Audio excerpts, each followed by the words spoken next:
You have enough money for a wrestling ticket, but not enough for a dental plan. Welcome to All Elite in Wembley Stadium. This is the emergency podcast from the Cheap Pop Wrestling Podcast. We are your hosts, Dakota Allen and John Hook. We're going to break down what happened today at the All-In pay-per-view.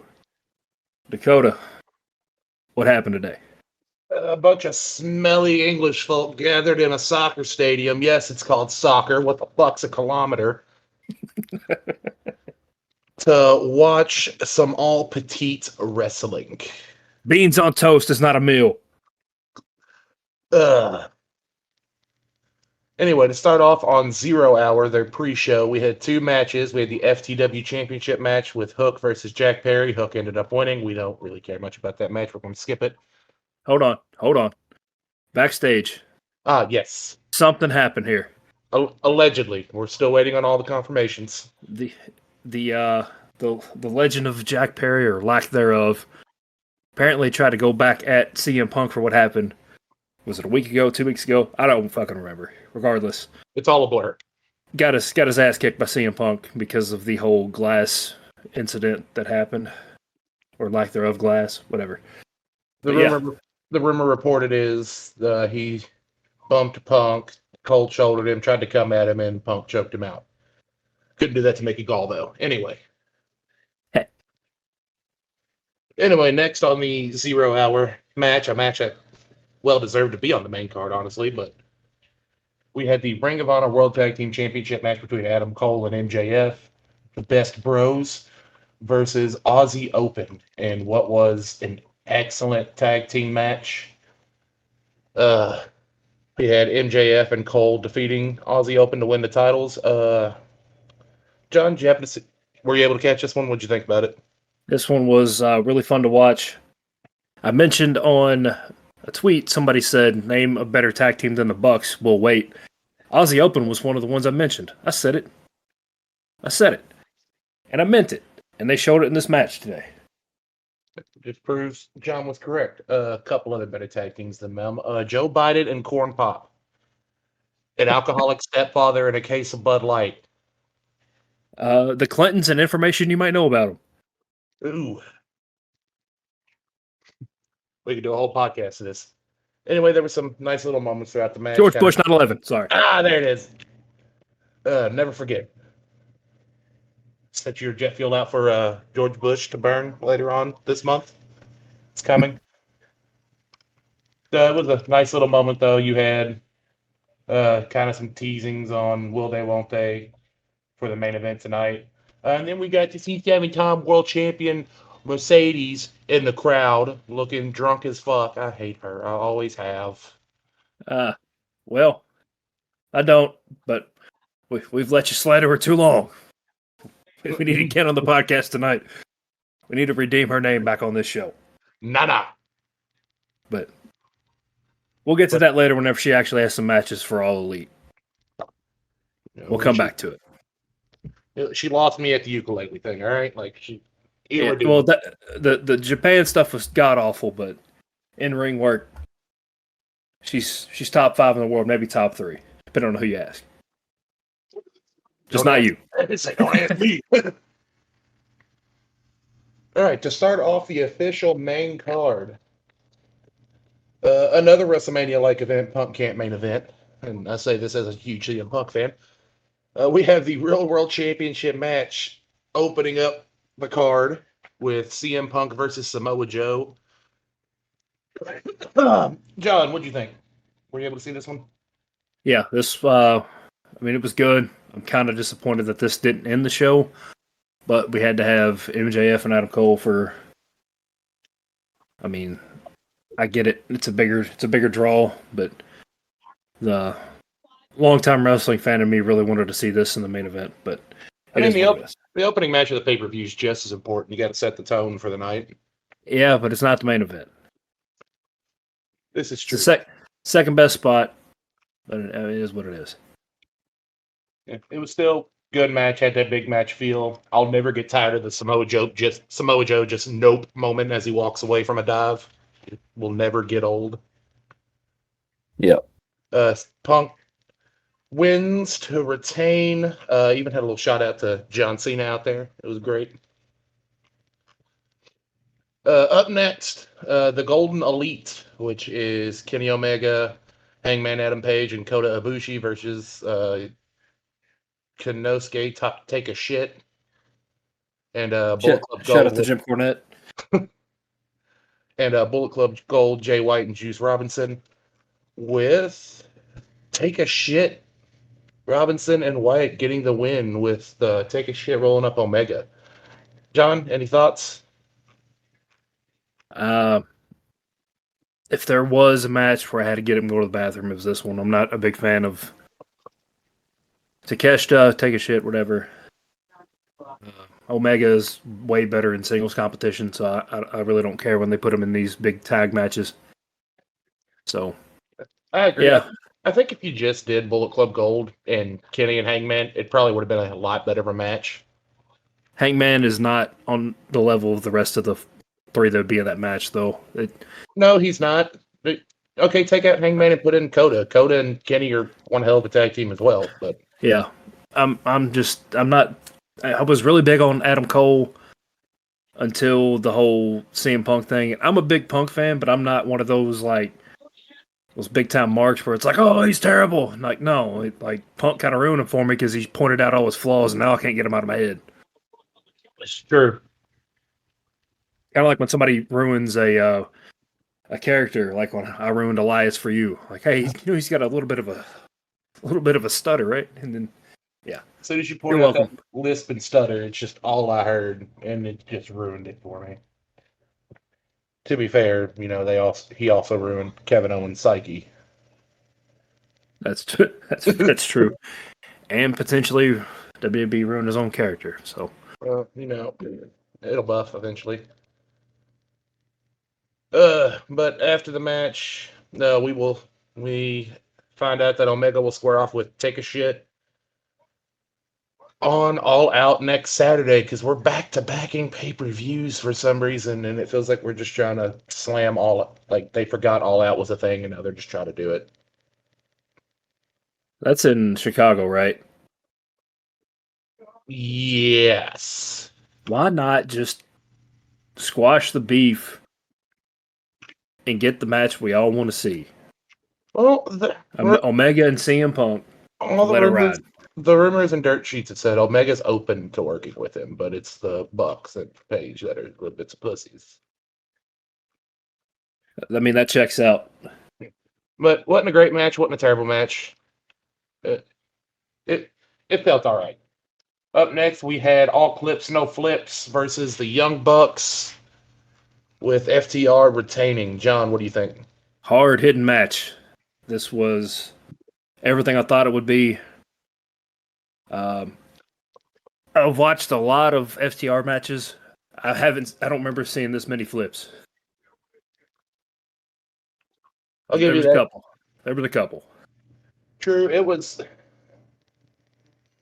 as much as we hate on the Bucks, they can go. Yeah. It was a good match, very hard hitting match. It wasn't either of their best bout that they've done between them. Even if you just want to narrow it down, there's been better Young Bucks and better FTR matches, but it was still a fun match. It's been a while though, but still super entertaining. I enjoyed every minute of it. I don't like constantly hitting V triggers or whatever variation of that they kept doing to each other. That spot that they did like 3 times over kind of got old to me, but I felt like they were legitimately beating the shit out of each other at a couple points though, which was kind of refreshing to see, especially in AEW. Oh, this was definitely a hard-hitting match. But yeah, I enjoyed this one. This was the one where I didn't check my phone or do anything else besides just watching this match. So this was a good match. It's not even the best FTR match in recent memory, though. Their matches with that 2 out of 3 falls match with Bullet Club Gold was perfection. That is still match of the year for me. I thought this had a chance to be match of the year, but it's still not beating that 2 out of 3 fall tag match. No way. Afterwards, well, After the match, the Bucks refused the post-victory handshake, kind of doing a little heel turn there. But FTR retained. We're all happy. Just setting up for another rematch. That's all that is. Yeah, I'm sure they'll run it back next week. But Yeah. following that, we had the Stadium Stampede match with. Let me read everybody on the teams here. You had the Blackpool Combat Club of Moxley, Castagnoli, and Wheeler Yuta with Santana Wheeler and useless. Ortiz. Yeah, Wheeler useless. With Santana and Ortiz. Good to see them back, honestly. With the Best Friends, Orange Cassidy, Eddie Kingston, and Penta. It's Pentagon Jr. I'm not reading all that as much as I love him. But we had the Best Friends, Cassidy, Eddie, and Penta picking up the win. John, what'd you think? The nastiest spot of the whole match was when I hate Orange Cassidy. I've hated him for a while, but this type of stuff. He does not like pockets. Yeah, I don't like I didn't like the whole pockets deal, but the spot towards the end where he did the tape the other way around and then stuck it in that bucket of glass and then used it. That was the point where I'm like, all right, I can get behind this dude if he keeps doing stupid shit like this. I absolutely dig this type of stuff. I'm not much on the hardcore stuff, but if you turn a guy who's been a kind of like a joke character into something like that, I can get behind that all day. This was, if you were looking for like a wrestling match, this ain't it. No, this was definitely not it. If you were looking for something that was kind of fun for a good 20, 30 minutes, it was fun. Fun and bloody. If you liked... it was very bloody. If you like the old slasher films from the 70s and 80s, you would have loved this match. We're still looking on the over-under time for Moxley to start bleeding. I think I hit the under. I think we're good. We'll come back and let you know on that one. I'm pretty sure it was as soon as the bell rung. Right. Say Moxley got the skewers in the head. I don't know why that's a fucking thing now. Yeah, that spot was... I really want to get drunk and try that to someone. Just get someone drunk enough to let me just smack some fucking bamboo skewers in their head. The Santana powerbombing Penta through the chairs was pretty fucking dope. Yep. Left Penta unable to continue in the match, but he comes back as Penta Oscura later, which was weird, but it was fun. I didn't understand that at all. He just went back and changed clothes. It's like a mini Faces of Foley thing with Penta. There's like 3 or 4 Pentagons. They're all him though. It's like Penta Oscura is the darker version. He'd be like the Cactus Jack of the whole thing. Gotcha. But if you wanted wrestling, that wasn't wrestling. If you wanted some fun with some cheap poppy moments, yeah, that was definitely it. Yeah, the Cornette podcast is going to be a much needed listen if you really want to see that match get bashed to shit this week. Would listen specifically for that. Anyway, up next we had the women's fatal 4-way between Saraya, Hikaru Shida as the champion, Toni Storm, and Dr. Britt Baker, DMD. With Saraya picking up the win over Toni Storm, which I called. John, what'd you think? This was better than expected. I was expecting another bullshit outsiders match where we get lulled to death, and no, this wasn't it at all. This was not bad. Saraya, Paige, whatever, looked, like she knew what the hell she was doing. Saraya looked like she got her kind of movement back. The Outcasts are pretty much done. Thank God. Hikaru Shida still fucking got it. I love her. Yeah, and Britt Baker didn't have a botch fest this match, so nice to see that too. Honestly, it was a good match. It was a lot better than I thought it was going to be, given all the people involved, and the ending wasn't a bad ending, honestly. The problem I have with watching AEW is all the matches seem to go too long. Until this point, it felt like everything flowed perfectly. So far, everything's went the right amount. You could have let the women go a little bit longer. It felt like that was a pretty short one. Yeah, but it did what it was supposed to do. It did, and I liked the ending because it still protects, Hikaru Shida, who technically didn't give up while in the submission. Yep. So it was nice. It's a nice little fun one. Up next, which may be my favorite match of the night, honestly, was Sting and Darby Allin versus Swerve Strickland and Christian Cage in a coffin match. John, go ahead. Sting and Darby coming out to Metallica made the whole match for me. Them coming in and leaving to the Seek and Destroy was amazing. I'm a big Metallica fan.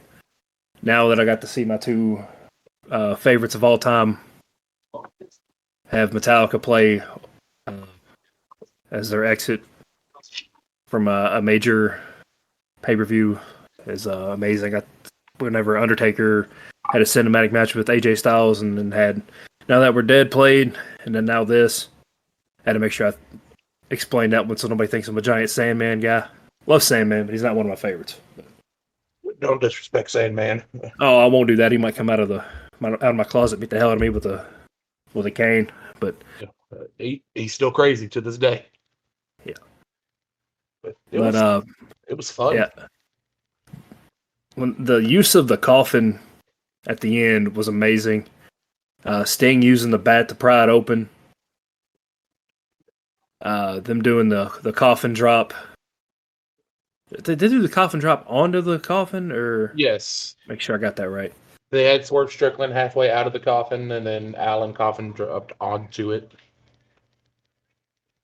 I'm just making sure I got that right before I started spewing nonsense over here. But Sting at his age still fucking can go. Still goes with the young ones. Yeah, it kind of made me laugh whenever was he trying to drop an elbow through a table? That table was not breaking. Yeah, and the commentary was like, "It's that English steel." So he went back up there and hit it again, or tried to do it again, and then it actually broke the table. It was great. You had Luchasaurus run in at some point, then you had the Twink come in. I don't know why. Yeah, we were hoping to see the debut of Adam Corner Copeland.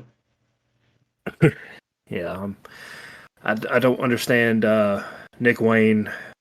I don't get his character. I don't get it. He had like Shawn Michaels pants on. No, that was kind of weird too. The whole thing with Nick Wayne is that Darby Allin was trained by Nick Wayne's dad. Oh, I mean, already. But a fun match. Christian's historically criminally underrated wrestler, in my opinion. Yep. It was nice to see Seek and Destroy come back for Sting. You haven't seen that since 2001 in WCW. Was the last time that was used. Yeah, first time on a massive stage though. Not saying WCW wasn't, but it wasn't that damn big. By the time Sting was using it, they were on the downhill slope. Yeah. And the first you don't succeed, throw yourself on top of Strickland and break the damn table anyway. Yeah. Fun match. Up next, we had the co-main event of the evening, Chris Jericho versus Will Ospreay, for no title on the line, surprisingly. Hot take. I said this in the group chat earlier. Ospreay is modern day Shawn Michaels. I don't think it's a hot take. The man's the future of this business. Yeah. And Jericho, loved him for years. It might be about that time, but it might be. We're getting close. I'm glad Ospreay got the win. I'm glad Jericho put him over. Yeah, oh yeah. Jericho even looked good for the match, honestly. Like, it was a good match for what it was. I would have rather had, Omega Ospreay 3. Honestly, because you had one neutral in Japan, one home side for Kenny in Canada. Let's do a home side in the UK for Ospreay. Ospreay could still win that one. It would have been probably stole the fucking show. Yeah. But overall, this was fun. I don't have a lot to complain about. Yeah, it was fun. I'm glad Jericho put him over. I would have been a little more animated if Jericho would have won this match. It has no place, but yeah.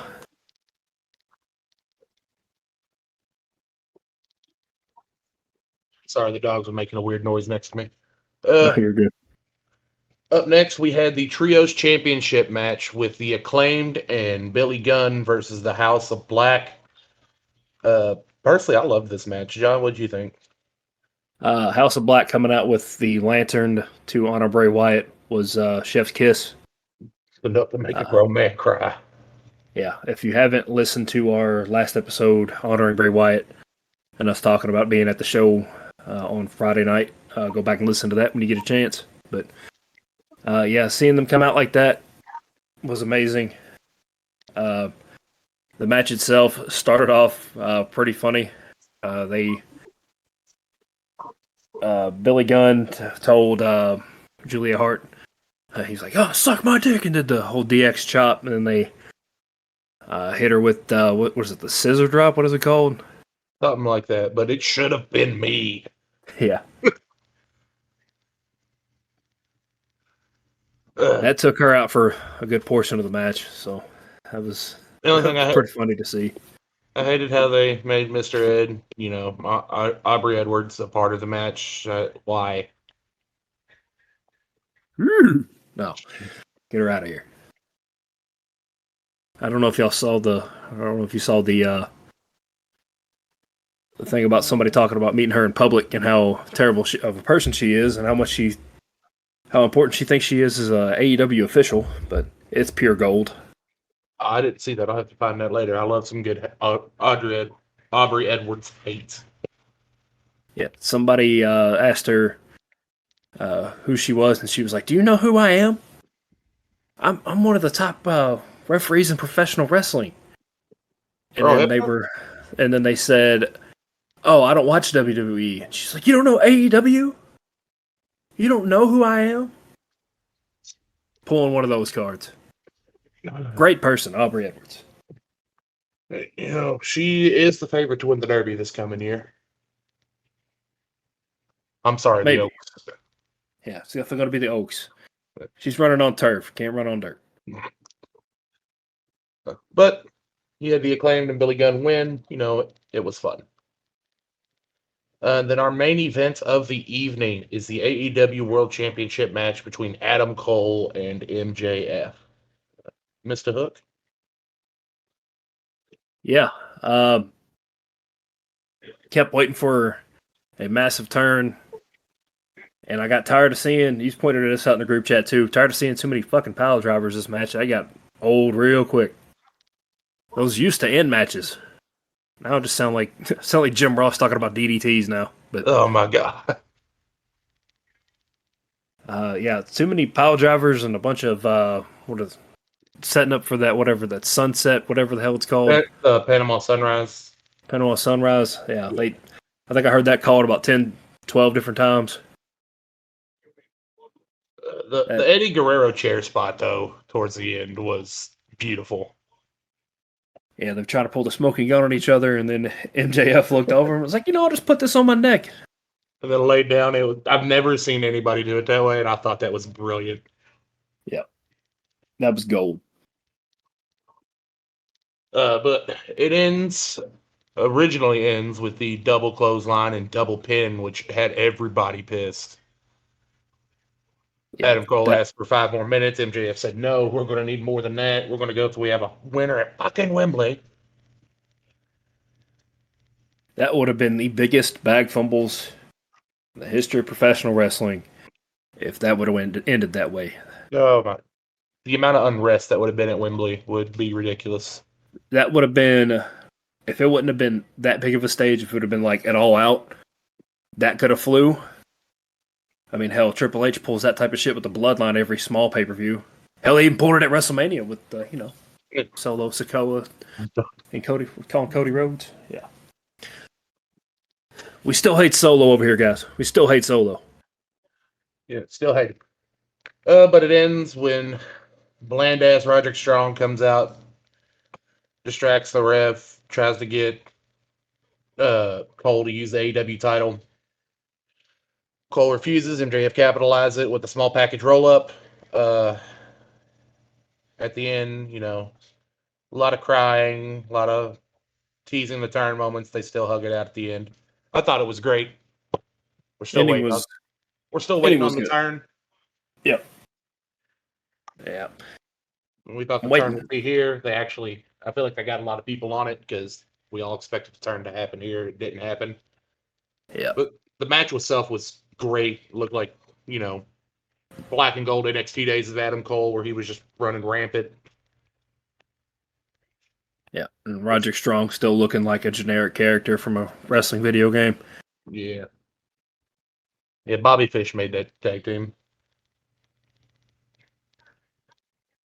Where's the lie? Fish and O'Reilly were the two important members in there. Roderick Strong was a weird throw in. That's why he stayed in NXT and never moved up to the main roster. Said it. Eat shit. If you're mad about it, say something in the comments. We will gladly roast you. We got time. But that was All In at Wembley. John, final thoughts, show grade? This was great. It finally got me to stop being so negative towards Darby Allin. I think the Sting match really made it for me, and then seeing the tribute to Bray from House of Black, and then seeing badass Billy Gunn, that was cool too. I'm gonna give this show an A-. That crowd at Wembley was amazing. A couple things here or there could have been better, but overall, amazing show. I agree. Overall, it was great. The Sting match is still that coffin match is my favorite of the night. It was just fun overall. The little vignette beforehand of Joker Sting doing Joker Sting things was great. Yeah. I like how they're continuing the Cole MJF thing and not just ending it here. I'm gonna give it an A. The crowd really helped make it too. I love that the crowd was totally dead for Tony Storm's entrance. I just really want to know how they're going to do All Out next week because they've had zero build for this. Well, so I guess we're gonna have to watch Dynamite and Collision this week. I'm gonna watch Collision anyway, but I guess I have to watch Dynamite this week. Well, Collision's going to have college football over it, so I'm just going to read the spoilers, if I'm being honest. I'll put it on one of the 7 screens in the living room. But yeah, this pay-per-view was fun, man. This was fun. It was very fun. Very, we'll give our flowers to AEW this time. They've done something good, and it's been a while since they've had a good one. Yeah, just don't fuck this up on Dynamite, for the love of God. Like I said, they've got some momentum on Dynamite. Collision still collisioning. It's still colliding. That thing be thanging respectfully. Shout out Tony Storm. Sneeze, sorry. Anyways, send us on home, John. If you're not following us on all our social medias, make sure you're doing that. Follow us on TikTok at Pop This Potty for the Cheap. On Facebook at Cheap Pop Productions, and on Instagram at the Cheap Pop Wrestling Podcast, and on Twitter under Cheap Pop Productions as well. With all that being said, this is such good shit, and this is Hook signing out. That's the American TV fashion icon Cock Wang coming to you in the middle of a quarter-life crisis, and this is Dakota signing out.